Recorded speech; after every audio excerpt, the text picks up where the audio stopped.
Hey everyone, Sam here from Sugar Spun Run, and today I'll be showing you how to make an easy fruit galette. If you've never made a galette before, you are in for a treat today. Galettes are basically free-form, rustic-looking pies, so you have all of the flavor of your classic fruit pie, but none of the hard work. We're going to be making a very simple pie crust, or in today's case, a galette crust, and then filling it with a summery fruit filling. Now, to get started, I'm going to be making my pie crust in a food processor.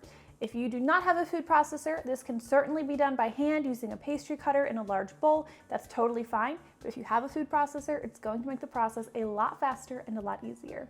So to the basin of this food processor, we are going to add 1.5 cups of all-purpose flour. We are also going to be adding 1 tablespoon of granulated sugar and 1/2 teaspoon of salt. Now we're just going to briefly pulse these ingredients together just until they're combined. This is looking pretty good, so let's add our butter. You are going to need 9 tablespoons of unsalted butter, and it's very important that this butter be cold. I just took this out of the fridge. Now, as you can see, I've cut mine into about 9 pieces. We're just going to scatter these pieces evenly over our flour mixture.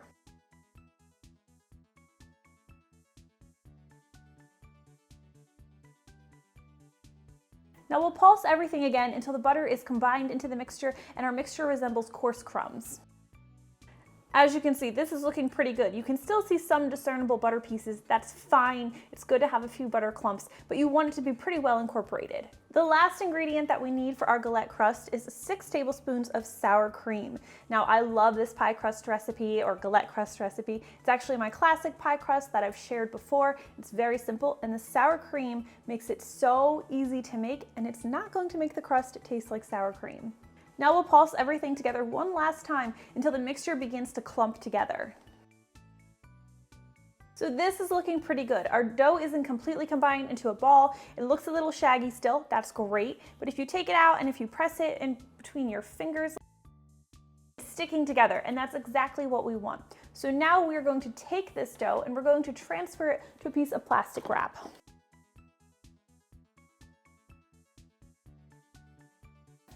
What I like to do is I like to use my hands behind the plastic wrap to form this dough into a nice ball and then flatten that into a disc. You don't want to overhandle the dough at this point, so the less you have your hands on it, the better. As you can see, this one still has some of those butter pieces that you can see. That's perfect. That's going to help give us a nice flaky galette crust. Now we need to take this over to the refrigerator where it will need to chill for at least 30 minutes. So there are a couple things that we can do while our galette dough is chilling. You're going to want to preheat your oven to 400 degrees Fahrenheit. It is going to take a while for your oven to get up to that temperature, so make sure you give it plenty of time. We can also prepare our fruit filling. You are going to need a medium-sized bowl. And to this bowl, we are going to add our fruit. Now you'll need about 1 pound or even a little over 1 pound of fruit, and you can use any variety of fruit, and I personally love using a blend of different fruits. Today, I am using a mix of blueberries, raspberries, and sliced peaches. Generally, when you're using a fruit like a peach that has a skin, you're going to want to remove the skin because it can get a little bit tough while it's cooking in the oven. I left these on mostly for aesthetic reasons and because it doesn't really bother me, but I did just want to give you the heads up just in case you wanted to remove your skins before baking your galette. So once you have everything nicely combined, we're going to add a little bit of sugar. You'll need 1/4 cup of granulated sugar.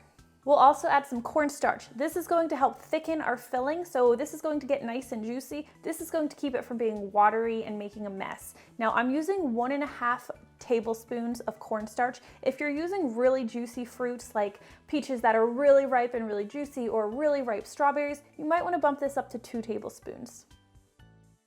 I also like to add just a dash of salt for flavor. And that's just a really little bit of salt, like 1/8 of a teaspoon. Finally, I'm going to add 2 teaspoons of lemon juice. And then we'll stir everything together until all of the fruits are well coated in all of our ingredients. You do want to make sure you stir everything together until the cornstarch is completely absorbed. You don't want to see any of the white cornstarch on any of your fruit. Our fruit mixture is looking pretty good, so we're going to set this aside and we're going to let that sit, and meanwhile all of the juices are going to be drawn out from the fruit. It's going to make the flavor really good, the fruit really sweet, very flavorful galette filling we're going to have because of this. So hopefully by now your galette dough has finished chilling, so I'm just going to grab that and we can go ahead and start rolling it out. We're going to want to lightly flour a clean surface and transfer our galette dough to that. We'll roll our galette dough out into about a 12 or 13-inch circle. While you're rolling it out, you do want to periodically lift the pie dough and reflour underneath it, just that way it doesn't stick to your surface, making it impossible to pull off when you're ready to bake it. Once you've rolled out your dough, we'll lift it up and we're going to transfer it to a parchment paper lined baking sheet that's large enough to accommodate our galette. I found that the easiest way to transfer galette dough, or any pie dough for that matter, is just to gently roll it over your rolling pin and move it that way. Before we start filling our galette with our fruit filling, we're going to brush the inside of our crust, our dough, with a simple egg wash. You're just going to need 1 large egg and 1 teaspoon of water. We're just going to beat these together until they're completely combined. And now we'll use a pastry brush to just gently brush some of the egg wash over the inside of our galette crust, or over the top of our galette crust in this case. The reason we're doing this is it's going to help prevent our galette from getting soggy once it's baked. Don't get rid of your egg wash because we are going to need it again in a minute, but now we can go ahead and grab our fruits. We're just going to briefly toss all of the fruit together one more time. And we're going to carefully pour this into the center of our galette crust.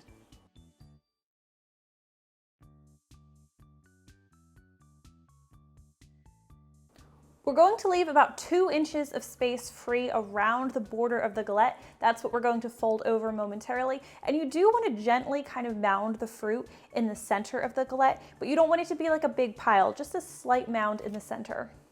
Now you can take that border of your galette crust and we're just going to carefully fold it over our fruit filling. As you can see here, where the dough is folding over itself, you do want to gently crimp that together just to kind of help make a seal and hold the galette together. Now grab that egg wash that you saved and we're just going to gently brush the crust once more with a little bit of egg wash.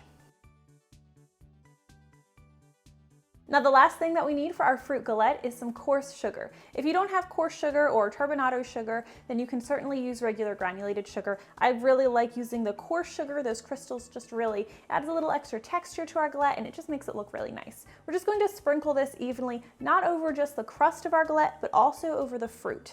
And as you can see, I'm very generous when adding my sugar on top. Now let's take our galette over to our 400°F preheated oven, where it's going to need to bake for about 35 minutes or until the crust is a nice golden brown color and the fruit in the center is nice and bubbly. You're going to want to let this galette cool for about 20 to 30 minutes before digging in. My favorite way to slice it is to use a pizza cutter, but any sharp knife will work. Galettes are best served warm, and they're especially good topped with a scoop of vanilla ice cream. That is how simple it is to make a galette. I really hope you guys enjoyed today's super easy recipe, and if you tried this one out, I would love to hear what you think. I'd love to know what kind of fruit you put in your galette. All right, well, thank you guys so much for watching, and I will see you next time.